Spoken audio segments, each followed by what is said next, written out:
I want to, because it's connected to who you are and what you believe. As I was reading through your website, I found this amazing statement that you say that says, "I believe that every person is strong and resilient, despite times of feeling immense weakness, and that finding the strength to explore ourselves is the first step to reaching our full power and potential."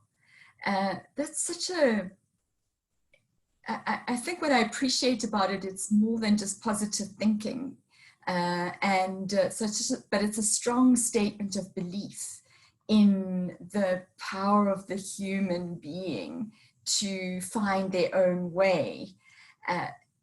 And so can you just share a little bit more about where that belief comes from and why you're able to say it with such boldness? I think because this is what I see all the time. What I've learned is that people are amazing and that we are inherently resilient. We have a will to live, and some of us lose it along the way. But as soon as you take the step into self-exploration and self-understanding, the more there is like this integration of all the different bits of ourselves, whether it's the good bits or the bad bits, the more integrated we seem to become, and the more we understand ourselves, the more we accept the whole world for what it is. And it just seems to like create a whole space for finding the meaning or purpose of our lives. Viktor Frankl speaks about this being the most important task, that we find our purpose, that we find our deeper meaning and the reason that we exist. And we can't do that if we can't accept ourselves, really. We have to understand and know ourselves in some way. And I find that journey of just understanding ourselves opens up the door to so many different explorations, which is amazing. It's a never-ending journey.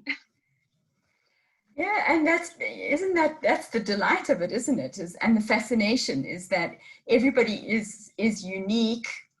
I was just thinking, as I said that, I was just thinking, somebody said, yes, we're all the same.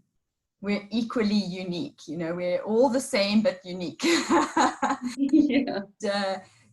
But we all do have to plot our own path, and I think so in that journey, so maybe let's just wrap up with this before, there's one last question I want to ask, but what you've said sort of stimulated this for me is, in that journey of self-reflection, self-awareness, what is your role? I suppose my role is to listen and to understand and to deeply empathize as far as I can, to understand a person and the way that they think or feel. Because the more we feel understood, the more we understand ourselves, because we're playing something out with somebody else. But we can't have an identity unless it's played out to someone else. If you were in a room just being, there's almost no point. There's nothing to bounce it off of. And so we can only sort of feel like we exist or we're seen if there are other people to observe. Well, that is a whole different fascinating conversation.